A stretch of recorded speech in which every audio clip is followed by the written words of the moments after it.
Hello dear students, welcome back to Abhyang's physics class.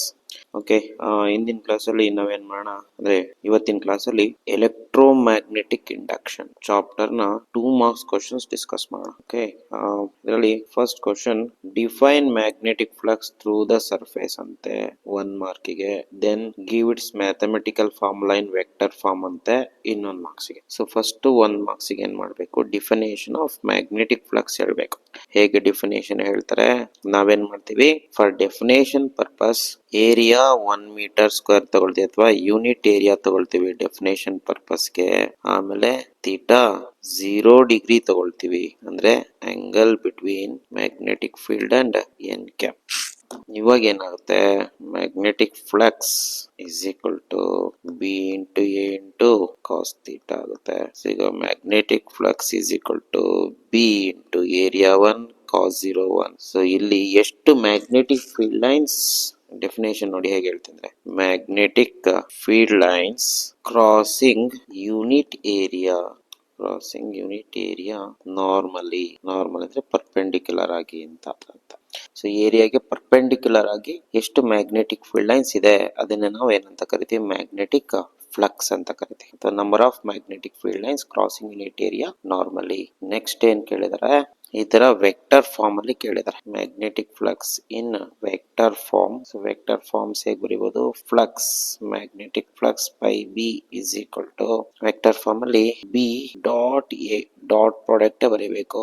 ಇದಕ್ಕೆ arrow mark ಹಾಕಂಗಿಲ್ಲ, ಯಾಕೆ ಅಂತ ಅಂದ್ರೆ flux scalar quantity. So magnetic field vector, area is a vector, ಅವುಗಳ dot product magnetic flux in vector form. ಈ ತರ ಬರೀಬೇಕಾಗ್ತದೆ. ನನಗೆ ಇದಕ್ಕೊಂದು ಮಾರ್ಕ್ಸ್, ಡೆಫಿನೇಷನ್ ಗೆ ಇದಕ್ಕೊಂದು ಮಾರ್ಕ್ಸ್. ಇನ್ನೇನು ಬರೆಯಕ್ ಹೋಗ್ಬಿಟ್ಟೆ, ಡೆಫಿನೇಷನ್ ಪರ್ಪಸ್ ಹೇಳಿದಷ್ಟೇ. ಇದನ್ನ ಮತ್ತೆ ಇದನ್ನ ಬರೀರಿ. Next, area A is placed in uniform magnetic field. Area ಏನ ಮ್ಯಾಗ್ನೆಟಿಕ್ ಫೀಲ್ಡ್ ಅಲ್ಲಿ ಪ್ಲೇಸ್ ಮಾಡ್ತಾರೆ, such that plane is making an angle theta with the field. ಅಂದ್ರೆ ಮ್ಯಾಗ್ನೆಟಿಕ್ ಫೀಲ್ಡ್ ಮತ್ತೆ ಪ್ಲೇನ್ ಆಫ್ ದ ಪ್ಲೇನ್, ಅವುಗಳ ಮಧ್ಯೆ ಆಂಗಲ್ ಥೀಟಾ. ಹಾಗಿದ್ರೆ for what angle of theta magnetic flux is maximum and magnetic flux is minimum ಅಂತ ಕೇಳ್ತಾರೆ.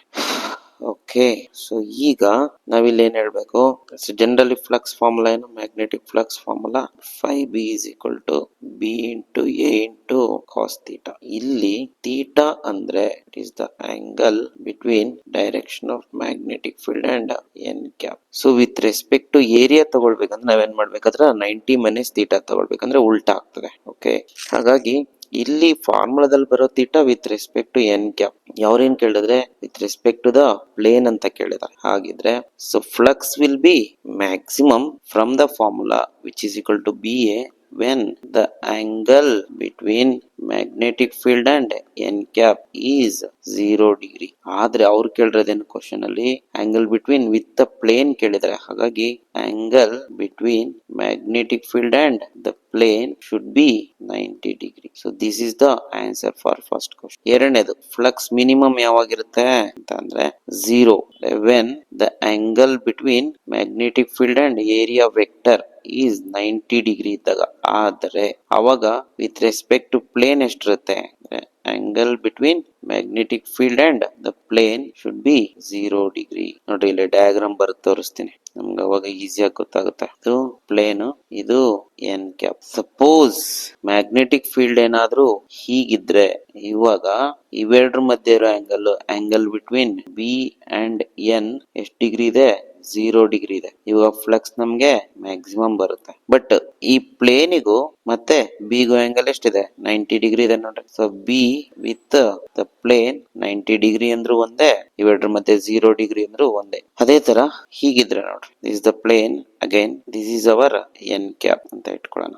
ಈಗ ನೋಡ್ರಿ magnetic field ಹೀಗಿದೆ, this is the magnetic field. ಈಗ ನೋಡ್ರಿ ಮ್ಯಾಗ್ನೆಟಿಕ್ ಫೀಲ್ಡ್ ಎನ್ ಕ್ಯಾಪ್ ಗೆ ಪರ್ಪೆಂಡಿಕ್ಯುಲರ್ ಆಗಿದೆ.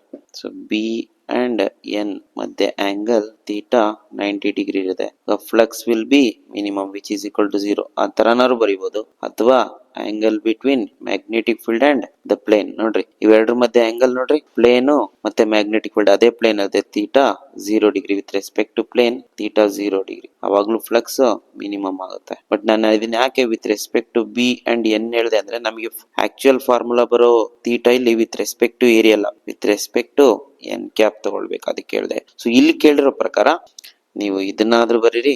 ಆಕ್ಚುಲಿ ವಿತ್ ಪ್ಲೇನ್ ಅಂತ ಕೇಳಿದಾಗ 90 ಡಿಗ್ರಿ ಅಂತ ಬರ್ರಿ. ಓಕೆ, ಇಲ್ಲಿ 0 ಡಿಗ್ರಿ ಅಂತ ಬರ್ರಿ. ಅಂದ್ರೆ ಪ್ಲೇನ್ ಗೆ ಪ್ಯಾರಲಲ್ ಇದ್ದಾಗ ಅದ್ರ ಮೂಲಕ ಫ್ಲಕ್ಸ್ ಯಾವ್ದು ಹೋಗೋದಿಲ್ಲ. ನೋಡ್ರಿ ಇಲ್ಲಿ ಪ್ಲೇನ್ ಗೆ ಪ್ಯಾರಲಲ್ ಇದೆ, ಅವಾಗ ಫ್ಲಕ್ಸ್ ಯಾವ್ದು ಹೋಗಲ್ಲ. ಪ್ಲೇನ್ ಗೆ ಪರ್ಪೆಂಡಿಕ್ಯುಲರ್ ಆಗಿದ್ರೆ, ಪ್ಲೇನ್ ಗೆ ಪರ್ಪೆಂಡಿಕ್ಯುಲರ್ ಅದ ಫ್ಲಕ್ಸ್ ಮ್ಯಾಕ್ಸಿಮಮ್ ಹೋಗುತ್ತೆ, ಪರ್ಪೆಂಡಿಕ್ಯುಲರ್ ಆಗಿದ್ರೆ ಅಷ್ಟೇ, ಇನ್ನೇನಿಲ್ಲ. ಸೊ ಡಯಾಗ್ರಾಮ್ ನೋಡಿದ್ರೆ ನಮ್ಗೆಲ್ಲ ಗೊತ್ತಾಗ್ತದೆ.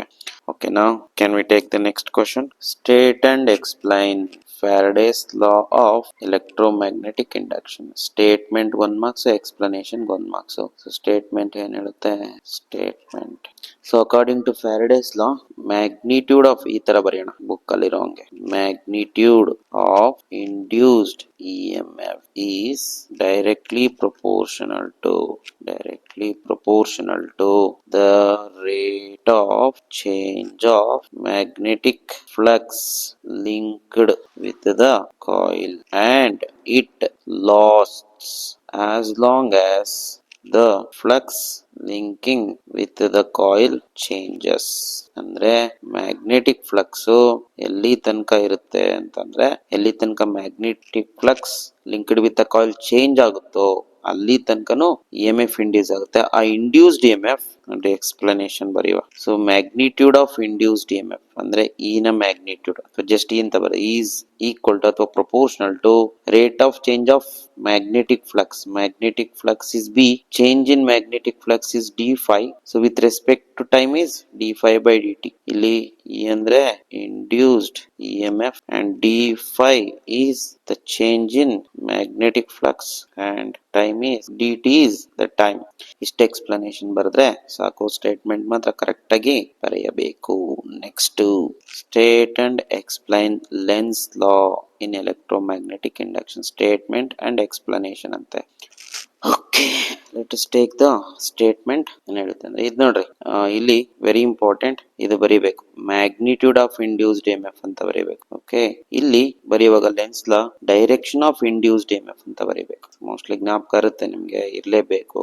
ಸ್ಟಾರ್ಟಿಂಗ್ ಬರೆಯುವಾಗ್ಲೇ ಕರೆಕ್ಟ್ ಆಗಿ ನೋಡ್ಕೊಂಡು ಬರೀ.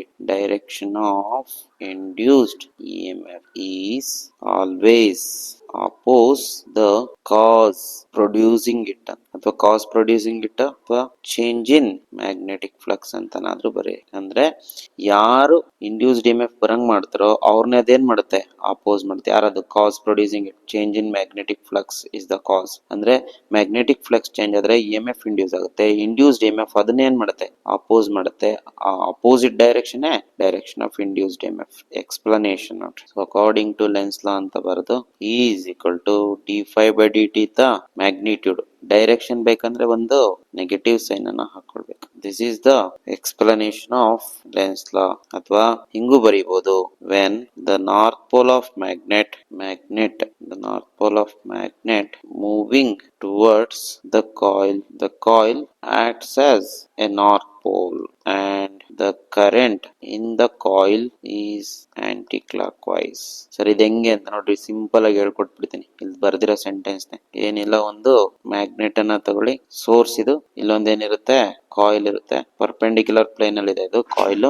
Okay, there is a coil ಈ ಪ್ಲೇನ್ ಅಲ್ಲಿ ಇದೆ. Now so to show that it is in the perpendicular plane. ಈಗ north pole is moving towards the coil. ಇದ್ರಲ್ಲಿ ಏನಾಗುತ್ತೆ, ಇ ಎಂ ಎಫ್ ಇಂಡ್ಯೂಸ್ ಆಗುತ್ತಾ? ಇ ಎಂ ಎಫ್ ಇಂಡ್ಯೂಸ್ ಆಗಿದ್ದು ಈ north pole ಏನ್ ಮಾಡ್ಬೇಕು, ಅಪೋಸ್ ಮಾಡ್ಬೇಕು. ಅಪೋಸ್ ಮಾಡ್ಬೇಕಂದ್ರೆ ಇದು ಕೂಡ ಏನಾಗ್ಬೇಕು, ನಾರ್ತ್ ಪೋಲ್ ತರ ಆಕ್ಟ್ ಮಾಡ್ಬೇಕು. ಇದು ನಾರ್ತ್ ಪೋಲ್ ತರ ಆಕ್ಟ್ ಮಾಡಿದ್ರೆ ಇದರಲ್ಲಿ ಕರೆಂಟ್ ಆಂಟಿ ಕ್ಲಾಕ್ ವೈಸ್ ಆಗುತ್ತೆ. N indicates north, north indicates anticlockwise. ನಾವು this is the direction of current. ಹಾಗಾದ್ರೆ ಇದರಲ್ಲಿ ಇ ಎಂ ಎಫ್ ಯಾವ ಕಡೆ ಇರುತ್ತೆ ಅಂದ್ರೆ, ಸೊ ಹಿಂಗ್ ಹೋಗ್ತಿದೆ. ಇದು ಪಾಸಿಟಿವ್ ಪೊಟೆನ್ಶಿಯಲ್, ಇದು ನೆಗೆಟಿವ್ ಪೊಟೆನ್ಶಿಯಲ್ ಇರುತ್ತೆ.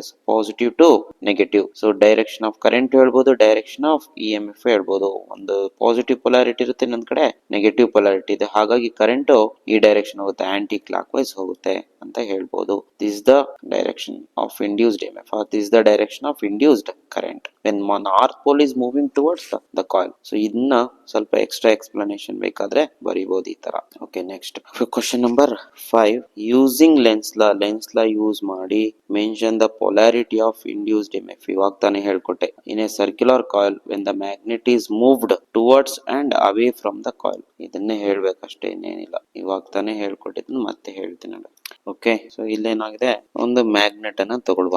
ನಾರ್ತ್ ಪೋಲ್ ಈ ಕಡೆ, ಸೌತ್ ಪೋಲ್ ಹೀಗೆ ತಗೊಳ್ಳಿ. ಇಲ್ಲೊಂದು ಕಾಯಿಲ್ ಅನ್ನ ತಗೊಳ್ಳುವ. According to them there is a coil which is in the perpendicular plane. So ಇದು ಹೀಗಿದೆ ಅಂತ ಇಟ್ಕೊಳ್ಳೋಣ. ಓಕೆ, ಸೊ ಈಗ ನಾರ್ತ್ ಪೋಲ್ ಫಸ್ಟ್ ಕೇಸ್ ಅಲ್ಲಿ ನಾರ್ತ್ ಪೋಲ್ ಡಯಾಗ್ರಾಮ್ ಬರಿಬೇಕಂತ ಮೆನ್ಷನ್ ಮಾಡ್ಬೇಕು. North pole moving towards the coil. So the coil should oppose, right?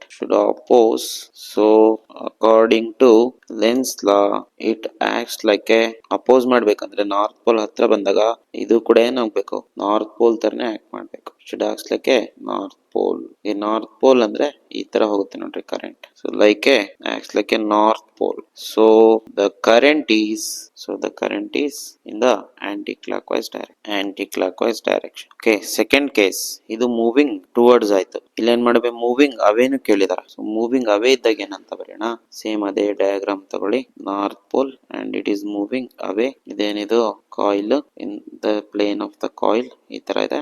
ಈಗ north pole ದೂರ ಹೋಗ್ತಿದೆ ಅಂದ್ರೆ ಇದೇನ್ ಮಾಡ್ಬೇಕು, ಟ್ರೈ ಟು ಅಟ್ರಾಕ್ಟ್ ಮಾಡಕ್ ಟ್ರೈ ಮಾಡ್ಬೇಕಂದ್ರೆ ಇದು ಸೌತ್ ಪೋಲ್ ತರ ಆಕ್ಟ್ ಮಾಡ್ಬೇಕು. ಸೌತ್ ಪೋಲ್ ಅಂದ್ರೆ ಇಲ್ಲಿ ನಮಗೆ ಯಾವ ಡೈರೆಕ್ಷನ್ ಬರುತ್ತೆ ಅಂದ್ರೆ it should be clockwise. ನೋಡಿ, south pole indicates clockwise direction. This is the induced current when the north pole of magnet is moving away from the coil. So the coil should oppose the motion according to Lenz law. ಹಾಗಾಗಿ it acts like a south pole. So the current is in the clockwise direction. So this is how we can explain the thing. ಇಷ್ಟನ್ನ ಬರಿಬೇಕಾಗಬಹುದು mostly. ಇಲ್ಲ ಅಂದ್ರೆ ಏನಿಲ್ಲ, when north pole is moving towards the coil it acts like a north pole, and when the north pole is moving away from the coil it acts like a south pole is clockwise. S indicates clockwise and N indicates anti-clockwise ಅಂತ ಬರೆದ್ರೆ ಸಾಕಾಗುತ್ತೆ. Okay, next, what is motional EMF? Write the expression for it ಅಂತ ಕೇಳಿದ್ರೆ, ಮೋಷನಲ್ EMF ಅಂದ್ರೆ ಏನು? ಮೋಷನಲ್ EMF ಅಂದ್ರೆ ಯಾವುದೇ ಒಂದು ಕಂಡಕ್ಟರ್ ಮ್ಯಾಗ್ನೆಟಿಕ್ ಫೀಲ್ಡ್ ಅಲ್ಲಿ across the magnetic field move ಆಯ್ತಂದ್ರೆ ವಿತ್ ಸಮ್ ವೆಲಾಸಿಟಿ v, ಇದರಲ್ಲಿ ಏನಾಗುತ್ತೆ, EMF ಇಂಡ್ಯೂಸ್ ಆಗುತ್ತೆ. ಆ EMF ನೇ ಮೋಷನಲ್ EMF ಅಂತ ಕರೀತಾರೆ. It is the EMF induced in a straight conductor. EMF induced in a straight conductor when it is moved ಅಥವಾ moving across the magnetic field. So ಇದಕ್ಕೆ formula ಬರ್ರಿ ಅಂತ ಕೇಳ್ತಾರೆ. Formula for induced EMF is equal to BLV sin theta. ಅದೇ equation ಕೊಟ್ಟಾಗ ನಾವೇನ್ ಮಾಡ್ಬೇಕು, terms ನ ಎಕ್ಸ್ಪ್ಲೈನ್ ಮಾಡ್ಬೇಕು. Where is the formula for motional EMF. E ಅಂತಂದ್ರೆ ಇಲ್ಲಿ B ಅಂದ್ರೆ ಏನು? B ಅಂದ್ರೆ magnetic field, uniform magnetic field you can right.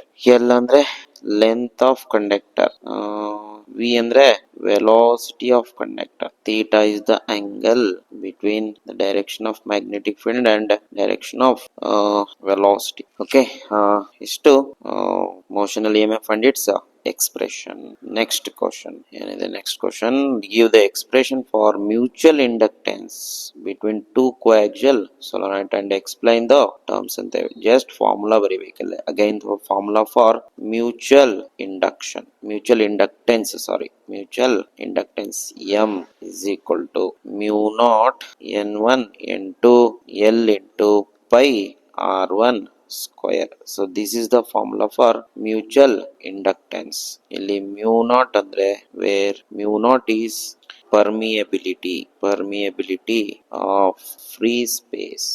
N1 and N2 are the number of turns per unit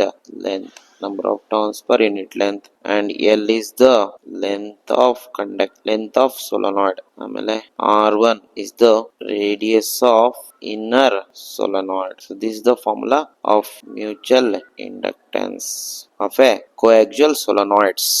Next, question number 8. Mention the expression for self-inductance of a coil and explain the terms ante. Self-inductance of a coil ante. Coil.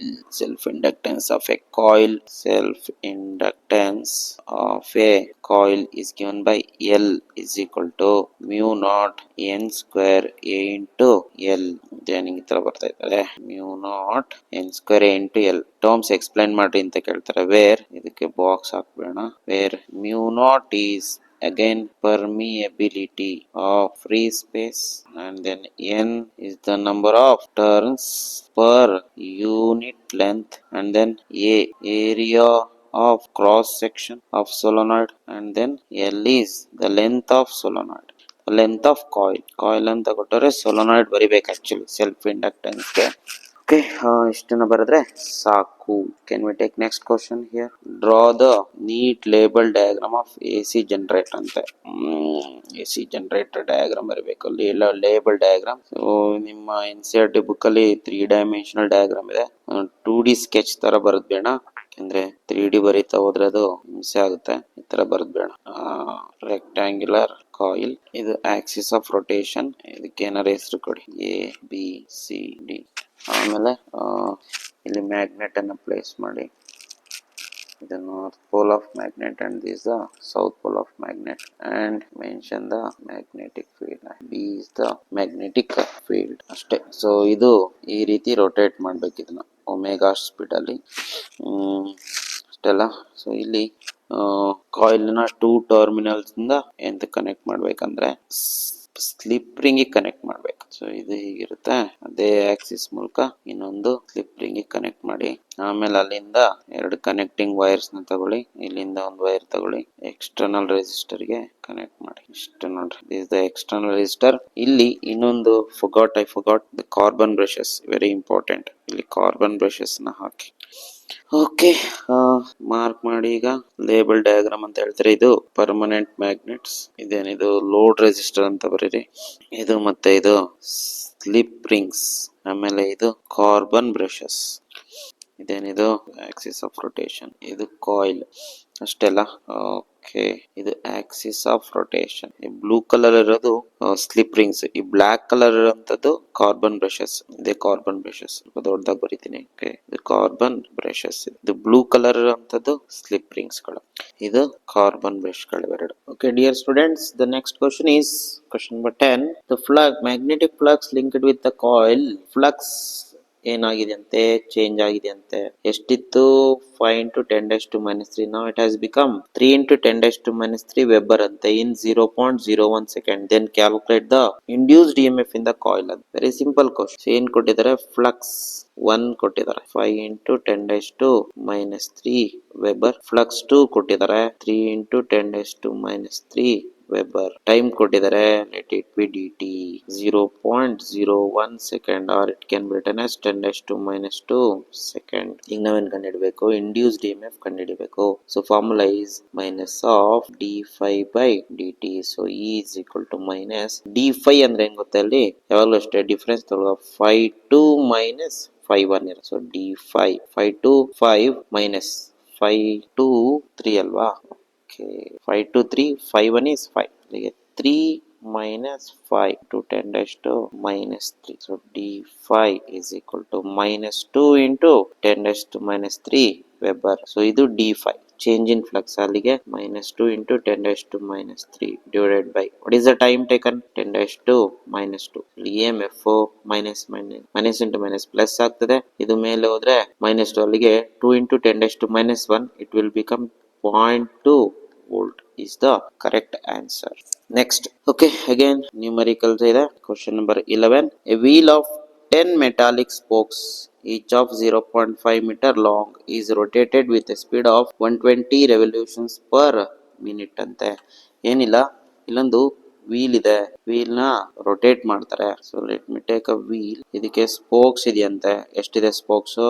1 2 3 4 5 6 7 8 9 10 ತರ spokes ಇದೆ. ಇದನ್ನ rotate ಮಾಡ್ತಾರಂತೆ. ಸ್ಪೋಕ್ಸಿನ length ಎಷ್ಟಿದೆ? Spokes length ನೋಡ್ರಿ, ಸ್ಪೋಕ್ಸಿನ length ಇಲ್ಲೇನಾಗುತ್ತೆ? Radius ಆಗಿ convert ಆಗುತ್ತಾ? So ಇಲ್ಲಿ radius 0.5 metre ಆಗುತ್ತೆ. 10 ಮೆಟಾಲಿಕ್ ಸ್ಪೋಕ್ಸ್ ಇದೆ. Number of spokes n is equal to 10 spokes ಇದೆ. ಸೊ ನಿಮಗೆ ಗೊತ್ತಿರಲಿ ನಂಬರ್ ಆಫ್ ಸ್ಪೋಕ್ಸ್ ಇಂಡಿಪೆಂಡೆಂಟ್, ಇದು ನಂಬರ್ ಆಫ್ ಸ್ಪೋಕ್ಸ್ ಮೇಲೆ ಡಿಪೆಂಡ್ ಆಗಲ್ಲ.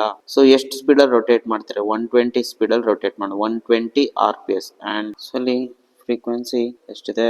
120 RPM ಇದೆ. ಇದನ್ನ ಏನ್ ಮಾಡ್ಬೇಕು ನಾವು? ಫ್ರೀಕ್ವೆನ್ಸಿನ RPS ಗೆ ಕನ್ವರ್ಟ್ ಮಾಡ್ಬೇಕು. RPS ಗೆ ಕನ್ವರ್ಟ್ ಮಾಡ್ಬೇಕಂದ್ರೆ 120/60 RPS ರೆವಲ್ಯೂಷನ್ಸ್ ಪರ್ ಸೆಕೆಂಡ್ ಆಗುತ್ತೆ. ಅಲ್ಲಿಗೆ 2 RPS ಆಗುತ್ತೆ ಫ್ರೀಕ್ವೆನ್ಸಿ. ಓಕೆ, ನೆಕ್ಸ್ಟ್ ಏನ್ ಕೊಟ್ಟಿದ್ದಾರೆ? ರೊಟೇಟ್ ಮಾಡ್ತಾರೆ in a plane horizontal component of earth's magnetic field of 0.4 to 10⁻⁴ tesla is present. ಇಲ್ಲಿ ಹಾರಿಜಾಂಟಲ್ ಮ್ಯಾಗ್ನೆಟಿಕ್ ಫೀಲ್ಡ್ ಕೊಟ್ಟಿದ್ದಾರೆ B is present there. So 0.4 into 10⁻⁴ Tesla. What is the induced EMF between the axle and the rim of the wheel? So ಇದು rim, ಇದು ಆಕ್ಸೆಲ್. ಇದು so ಇಲ್ಲಿ rim ಮತ್ತೆ axle ಮಧ್ಯೆ ಎಷ್ಟು ವೋಲ್ಟೇಜ್ ಪೊಟೆನ್ಶಿಯಲ್ ಡಿಫರೆನ್ಸ್ ಅಂದ್ರೆ EMI ಎಷ್ಟು ಡೆವಲಪ್ ಆಗುತ್ತೆ, EMF ಎಷ್ಟು ಡೆವಲಪ್ ಆಗುತ್ತೆ ಅಂತ ಕಂಡುಹಿಡಿಯಬೇಕು. ಇದು ಪ್ರಾಬ್ಲಮ್ ಹೇಗೆ ಅಂದ್ರೆ it's a problem on rotational motion, rotational EMF ಅಂತ ಕರೀತಾರೆ. ಸೊ ರೋಟೇಷನಲ್ EMF ಗೆ formula half BL² omega. So R ಅಂತನಾದ್ರೂ ಬರೀರಿ ಅಥವಾ ಎಲ್ ಅಂತನಾದ್ರೂ ಬರೀರಿ, L² ಒಮೆಗಾ. ಇಲ್ಲಿ EMF is equal to 1/2. What is the magnetic field present? 0.4 into 10⁻⁴ into L. L is length of the spokes ಆದ್ರೂ ಆಯ್ತು, ಅಥವಾ it is equal to radius of the circle ಆದ್ರೂ ಆಯ್ತು. 0.5 square into 2π.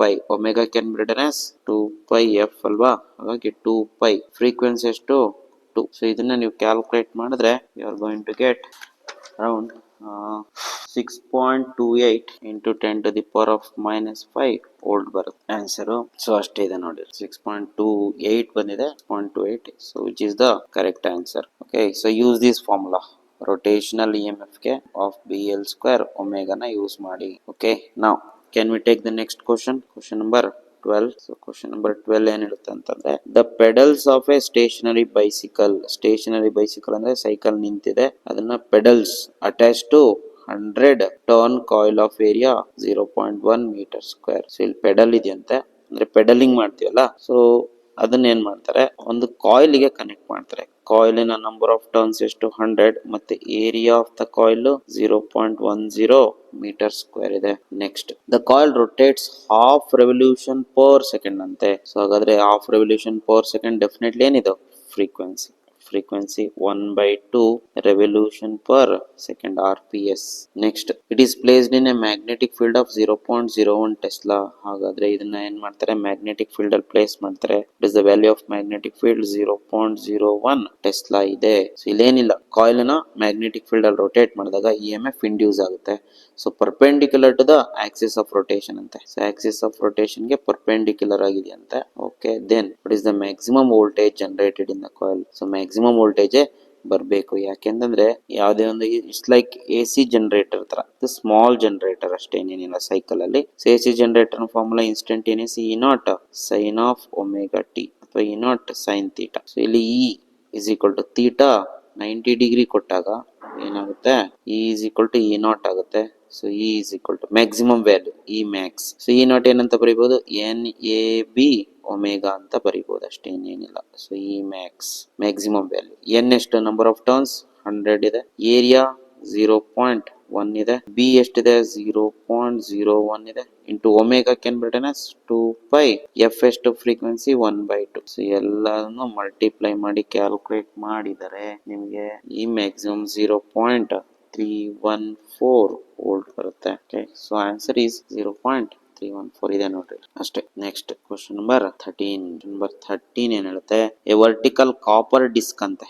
So copper disc ಇದೆ, ಇಲ್ಲಿ disc is there ನೋಡ್ರಿ, copper disc ಇದೆ, vertical ಇದೆ ಅಂತ. Okay, right, like copper disc ಏನಾಗಿದೆ? ಕಾಪರ್ ಡಿಸ್ಕ್ ಡಯಾಮೀಟರ್ ಎಷ್ಟಿದೆ ಅಂತೆ? 20 centimetre. Diameter of the disc is 20 centimetre. Radius ಎಷ್ಟಾಗುತ್ತೆ? 10 ಸೆಂಟಿಮೀಟರ್ ರೇಡಿಯಸ್ ಆಗುತ್ತೆ. ಏನ್ ಮಾಡಿದಾರೆ? ಅದನ್ನ ಮೇಕ್ಸ್ 10 ರೆವಲ್ಯೂಷನ್ಸ್ ಪರ್ ಸೆಕೆಂಡ್ ಅಂತೆ, ಅದನ್ನ ತಿರುಗಿಸಿದಾರೆ. So 10 revolution. Frequency is how much? F is equal to 10 RPS. But ಯಾವ ತರ ತಿರುಗಿಸಿದಾರೆ? About horizontal axis passing through its centre. ಅಂದ್ರೆ this the axis of rotation. So ಹಿಂಗ್ ರೊಟೇಟ್ ಮಾಡಿದಾರೆ. Omega equal to 2 pi F ಆಗುತ್ತೆ. So ಈ uniform magnetic field ಇದೆ, ಎಷ್ಟಿದೆ 0.2 ಟೆಸ್ಲಾ ಇದೆ. So B is 10⁻⁻2 tesla. ಯಾವ ತರ ಇದೆ? perpendicular to the plane of the disk. If this is the plane of the disk, then the magnetic field will be along this direction. So this is the direction of magnetic field. So definitely ಹಿಂಗ್ ತಿರುಗಿಸಿದಾಗ ಏನಾಗುತ್ತೆ, ಇದು magnetic field ಅನ್ನ cut ಮಾಡುತ್ತದೆ. So cut ಮಾಡಿದಾಗ ಏನಾಗುತ್ತೆ, ಈ disc ಅಲ್ಲಿ EMF ಇಂಡ್ಯೂಸ್ ಆಗುತ್ತೆ. Again it is a rotational EMF. ಆರ್ ಅದನ್ನೇ ಕೇಳೋದು, calculate the potential difference between the centre and its rim. ಅಂದ್ರೆ ಇಲ್ಲಿ ಮತ್ತೆ ಇಲ್ಲಿ ಎಷ್ಟಿದೆ ಪೊಟೆನ್ಶಿಯಲ್ ಡಿಫರೆನ್ಸ್ ಅಂತ ಕಂಡುಹಿಡಿಬೇಕು. ಅದೇ rotational EMF. So rotational EMF ಗೆ ಮತ್ತೆ ಅದೇ formula, E is equal to half B L square omega. So 1/2. What is the magnetic field here? 10⁻⁻². L length is equal to radius. So radius ಎಷ್ಟಿದೆ? 10 centimeter whole square. ಅಂದ್ರೆ B L square ಬರಬೇಕು. Into omega is 2 pi. F ಎಷ್ಟು frequency? 10 RPS ಇದೆ ನೋಡಿ. So ಇದನ್ನ calculate ಮಾಡಿದರೆ ನಿಮಗೆ you are going to get 3.14 into 10⁻⁻4 volt ಬರುತ್ತೆ. -3 ಕೊಟ್ಟಿದಾರಲ್ಲಿ 2 ಕ್ಯಾನ್ಸಲ್ ಆಗುತ್ತೆ. ಉಳಿಯೋದು ಪೈ ಒಂದು ಉಳ್ಕೊಳ್ಳುತ್ತೆ. ಆಮೇಲೆ 10 ಸ್ಕ್ವೇರ್ಗೆ ಇದು ಕ್ಯಾನ್ಸಲ್ ಆಗುತ್ತೆ. ನಿಮ್ಗೆ ಉಳಿದು 10⁻⁻4. ಎಸ್ 3.14 into 10⁻⁻4 ಕರೆಕ್ಟ್ ಇದೆ. -3 ಬರಲ್ಲ, -4 ಬರುತ್ತೆ. Next question number 14. An electric current in a coil of self-inductance 0.05 Henry changes. Current change ಆಗಿದೆ ಅಂತೆ. ಯಾವುದು? Current is changing. ಸೊ ಎಷ್ಟಿಂದ ಎಷ್ಟು ಚೇಂಜ್ ಆಗಿದೆ? +2 ಇಂದ -2 ಚೇಂಜ್ ಆಗಿದೆ. ಹಾಗಾದ್ರೆ ಫಸ್ಟ್ DI ಬರ್ಕೊಂಡ್ಬಿಡಿ. It is DI change in current. Final current minus initial current ಎಷ್ಟಾಗುತ್ತೆ? DI is equal to -4 ampere ಆಗುತ್ತೆ DI. So DI can be written as I2 minus I1. Okay, next ಅದರ self inductance of a coil ಎಷ್ಟಿದೆ? L value 0.05 henry ಇದೆ. Next time interval ಕೊಟ್ಟಿದೆ ನೋಡಿ, 0.1 second. ಅಂದ್ರೆ dt is equal to 0.1 second ಕೊಟ್ಟಿದ್ದಾನೆ. Next ಏನ್ ಕಂಡುಹಿಡಬೇಕಂದ್ರೆ magnitude of induced EMF in the coil. Very simple question, very direct question. induced EMF ಕಂಡುಹಿಡಿಬೇಕು. Okay, for that let me use the formula. E is equal to -L into DI by dt. ಯಾಕೆಂದ್ರೆ self inductance ಕೊಟ್ಟಿದ್ದಾನೆ, change in current ಕೊಟ್ಟಿದ್ದಾನೆ, ಅಂದ್ರೆ ಇದೊಂದೇ relation ನಮ್ಮ ಹತ್ರ ಇದೆ. E is equal to minus what is L there? 0.05 into DI -4 divided by dt 0.1 second. So E is equal to calculate ಮಾಡಿದ್ರೆ you are going to get 2 volt ಬರುತ್ತೆ. Check ಮಾಡಿ ಒಂದ್ಸತಿ, ಚೆಕ್ ಮಾಡ್ಕೊಳ್ಳಿ. Will be 2 volt. Minus into minus plus ಆಗುತ್ತೆ, plus 2 volt ಬರುತ್ತೆ. Okay, now can we take the next question number 15. Current in the circuit falls from 5 to 0 in 0.1 second ಅಂತೆ. Current in the coil change ಆಗಿದೆ ಅಂದ್ರೆ DI. So DI can be written as I2 minus I1. So DI is equal to what is I2? Final current 0 minus initial current 5. So change in current is -5 ampere in 0.0 second ಅಂತೆ. Time 0.1 second ಅಂತೆ ಇಲ್ಲಿದೆ ನೋಡಿ. ಹಾಗಿದ್ರೆ voltage ಎಷ್ಟು induce ಆಗಿದೆ ಅಂತೆ? 200 volt induce ಆಗಿದೆ ಅಂತೆ. ಅಂದ್ರೆ ವಿ ಅಂತನಾದ್ರು ಬರೀ, E ಅಂತನಾದ್ರು ಬರೀರಿ, ಪ್ರಾಬ್ಲಮ್ ಇಲ್ಲ. So EMF is how much? 200 volt induced in a coil. ಹಾಗಿದ್ರೆ estimate the self inductance of the circuit ಅಂತ L ಕಂಡುಹಿಡಿಬೇಕು. ಡೈರೆಕ್ಟ್ ಇದೆ ಕ್ವಶನ್, ಇದೆ L ಕಂಡುಹಿಡಿಬೇಕು. ಸೊ ಈ ಹಿಂದಿನ ಪ್ರಾಬ್ಲಮ್ ಅಲ್ಲಿ ಯೂಸ್ ಮಾಡಿಲ್ಲ ಅದೇ formula. E is equal to -L into DI by dt use ಮಾಡಿ. E ಎಷ್ಟು? 200 ವೋಲ್ಟ್ ಮೈನಸ್ L ಹಾಗೆ ಬರ್ಕೊಳ್ಳಿ. DI change in current -5 divided by time ಎಷ್ಟು? 0.1 second. So L is equal to minus into minus plus ಆಗುತ್ತೆ. ಕಡೆ cross multiply ಮಾಡಿದ್ರೆ you are going to get 4 Henry. 4 Henry is the correct answer. Okay, now question number 16. A pair of adjacent coils have mutual inductance of 1.5 Henry. Mutual inductance ಮೇಲೆ problem. So mutual inductance ಕೊಟ್ಟಿದ್ದಾನೆ, ಎಷ್ಟು ಕೊಟ್ಟಿದ್ದಾನೆ? M is 1.5 Henry ಕೊಟ್ಟಿದ್ದಾನೆ. ಆಮೇಲೆ current in one coil changes from 0 to 20 ampere. ಯಾವುದೋ ಒಂದು coil ಅಲ್ಲಿ current change ಆಗಿದೆ ಅಂತೆ. ಅಂದ್ರೆ DI ಎಷ್ಟು? I2 minus I1. Final minus initial. It's always final minus initial. 20 minus 0 which is equal to 20 ampere ಇದೆ ಅಂದ್ರೆ ಚೇಂಜ್ ಇನ್ ಕರೆಂಟ್. ಆಮೇಲೆ ಟೈಮ್ ಎಷ್ಟು ಕೊಟ್ಟಿದ್ದಾನೆ? 0.5 ಸೆಕೆಂಡ್. ಸೊ DT ಅಂತಾನೆ ಬರ್ಕೊಳ್ಳಿ. 0.5 ಸೆಕೆಂಡ್ ಅಲ್ಲಿ ಅಷ್ಟು ಕರೆಂಟ್ ಚೇಂಜ್ ಆಗಿದೆ. ಹಾಗಿದ್ರೆ what is the change in flux linked with the other coil? Change in flux ಅಂದ್ರೆ ಏನು, d5 ಕಂಡುಹಿಡಿಬೇಕು. ಆಮೇಲೆ assume the leakage of assume no leakage of flux ಅಂತ ಕೊಟ್ಟಿದ್ದಾನೆ. ಸೊ ಹಾಗೆ ಮ್ಯಾಕ್ಸಿಮಮ್ ಫ್ಲಕ್ಸ್ 100% ಫ್ಲಕ್ಸ್ ಇನ್ನೊಂದು ಕಾಯಿಲ್ ಜೊತೆ ಲಿಂಕ್ ಆಗಿದೆ ಅಂತ. ಇದಕ್ಕೆ ಯಾವ ಫಾರ್ಮುಲಾ ಯೂಸ್ ಮಾಡ್ಬೇಕಂದ್ರೆ ನಮ್ಮ mutual inductance formula M formula use ಮಾಡ್ಬೇಕು. M can be written as ಇದನ್ನ ಯೂಸ್ ಮಾಡುವ better. E is equal to M into D I by D t use ಮಾಡಿ. ಈ ಜಾಗದಲ್ಲಿ ಮತ್ತೆ ನಾವು ಬೇಸಿಕ್ ಆಗಿ ಏನಂತ ಬರೀಬಹುದು, d5/dt ಅಂತ ಬರೀಬಹುದು. Is equal to M into D I by D T. ಈಗ ನೋಡ್ರಿ ಇದರಲ್ಲಿ ಟೈಮ್ ಕ್ಯಾನ್ಸಲ್ ಆಗ್ಬಿಡುತ್ತೆ, ಹೌದಾ? So time gets cancels. ಅಲ್ಲಿ ನಮ್ಗೆ ಉಳಿಯೋದು d5 is equal to M into D I. ನಿಮಗೆ ಬೇಕಾರದು d5 ಚೇಂಜ್ ಇನ್ ಫ್ಲಕ್ಸ್.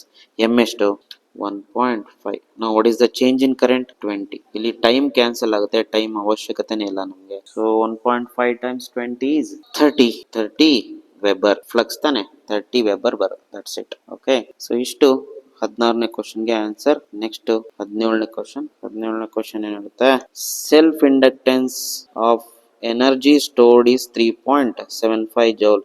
ಯಾವುದೋ ಒಂದು ಕಾಯಿಲ್ ಇದೆ, ಕಾಯಿಲ್ ಅಲ್ಲಿ ಎನರ್ಜಿ ಎಷ್ಟು ಸ್ಟೋರ್ ಆಗಿದೆ ಅಂತ. Energy stored in a coil is given by 3.75 joule when it carries a current of 5 ampere. ಅದರಲ್ಲಿ ಕರೆಂಟ್ ಎಷ್ಟು ಹೋಗ್ತಿದೆ ಅಂತ, ಕಾಯಿಲ್ ಅಲ್ಲಿ 5 ಆಂಪಿಯರ್ ಅಷ್ಟು ಕರೆಂಟ್ ಹೋಗ್ತಿದೆ ಅಂತ. ಹಾಗಾದ್ರೆ find the self inductance of a coil. ಅಷ್ಟೇ ಕೇಳಕ್ ಸಾಧ್ಯ, ಯಾಕೆಂದ್ರೆ it's a problem on energy stored in an inductor ಮೇಲೆ ಪ್ರಾಬ್ಲಮ್. ಸೊ ಫಾರ್ಮುಲಾ ಇರೋದು ಒಂದೇ, that is U is equal to half L I square. Energy ಕೊಟ್ಟಿದ್ದಾನೆ 3.75 is equal to 1/2 times L ಕಂಡಿಡಿಬೇಕು.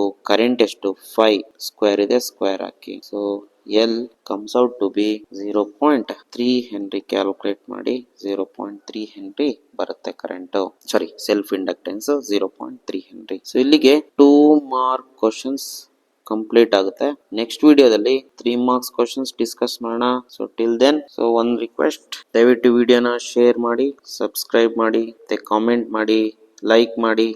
So next video 3 marks question ಮೇಲೆ ಇರ್ತದೆ. Thank you for watching.